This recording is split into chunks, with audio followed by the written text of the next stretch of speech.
Pelatih Timnas Malaysia, Tan Cheng Ho menyebut pertandingan melawan Timnas Indonesia adalah laga yang sulit, sebab dia belum bisa menebak permainan yang akan digunakan skuad Garuda. Menurut Cheng Ho, dari 3 laga sebelumnya, Timnas Indonesia selalu menggunakan pendekatan yang berbeda. Karena itu, dia minta pemain untuk lebih fleksibel. Jika kami melihat pertandingan sebelumnya Indonesia melawan Laos dan Kamboja punya tipe permainan yang berbeda dengan melawan Vietnam, katanya dalam sesi jumpa pers virtual. Timnas Malaysia akan menghadapi Indonesia pada laga pemungkas grup B Piala AFF 2020, Minggu, tanggal 19 Desember tahun 2021, pukul 19.30 waktu Indonesia Barat. Pertandingan akan berlangsung di National Stadium, Singapura. Sebagai pelatih saya bilang kepada pemain untuk fleksibel dan beradaptasi dengan situasi, tegas pelatih yang pernah menangani Kedah FC tersebut.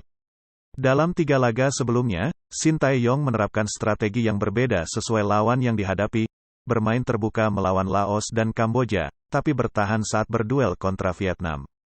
Saya tidak tahu apakah mereka akan bermain bertahan atau terbuka melawan kami, lanjut Cheng Ho. Dia juga mengakui bahwa Timnas Indonesia punya kelebihan dalam transisi, itu juga perlu diantisipasi dengan baik oleh anak asuhnya. Kami tahu transisi dari tim Indonesia sangat cepat, kami harus fokus ke transisi ketika kami kehilangan bola. Lanjutnya, namun, terlepas dari kekuatan yang dimiliki Indonesia, para pemain Malaysia sudah siap. Mereka akan berjuang untuk bisa meraih hasil maksimal.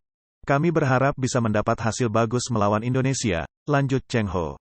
Tentu kami tidak bisa sendiri, kami harus bekerja sebagai tim, setiap orang sangat penting untuk laga melawan Indonesia, tandasnya. Dan Timnas Indonesia diprediksi tetap bermain menyerang meski hanya butuh hasil imbang saat menghadapi Malaysia pada laga pamungkas grup B Piala AFF 2020. Untuk tampil menyerang, Timnas Indonesia harus bisa bermain kreatif dan memiliki karakter agresif. Alasannya karena Malaysia yang akan dihadapi adalah tim penuh kolektivitas.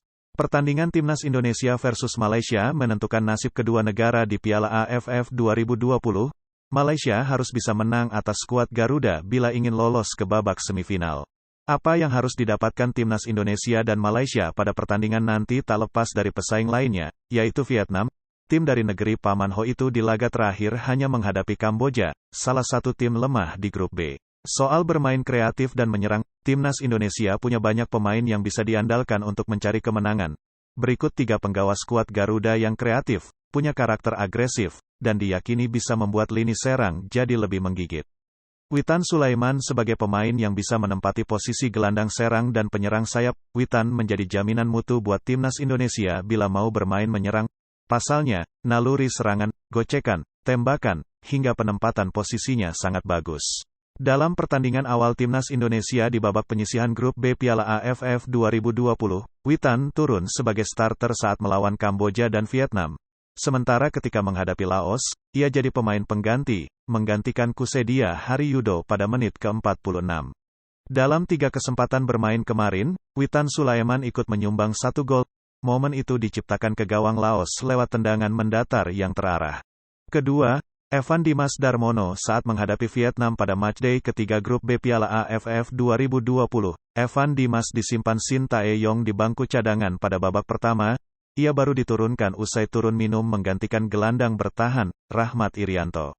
Evan Dimas adalah gelandang yang memegang peran sentral dalam menata serangan skuad Garuda. Oleh karena itu dalam pertandingan melawan Malaysia nanti, ia bisa menjadi pilihan terbaik untuk meningkatkan dan mewarnai permainan menyerang Timnas Indonesia. Dari pertandingan yang sudah dilalui di Piala AFF 2020, Kapten Timnas Indonesia ini sudah menghasilkan 2 gol, masing-masing ke gawang Kamboja dan Laos. Ketiga, Ricky Kambuaya gelandang milik Persebaya Surabaya ini punya gaya bermain menyerang, ia tipe pemain dengan kreativitas tinggi, dan punya naluri menyerang besar. Dalam 3 pertandingan awal Timnas Indonesia pada babak penyisihan grup B melawan Kamboja, Laos, dan Vietnam, Ricky selalu diturunkan Shin Tae-yong sebagai starter, ia juga bermain penuh 90 menit. Pada akhir pekan nanti melawan Malaysia, kemungkinan Ricky kembali dipercaya jadi pemain inti. Pergerakannya di lapangan bakal memberi kesulitan tersendiri buat Malaysia.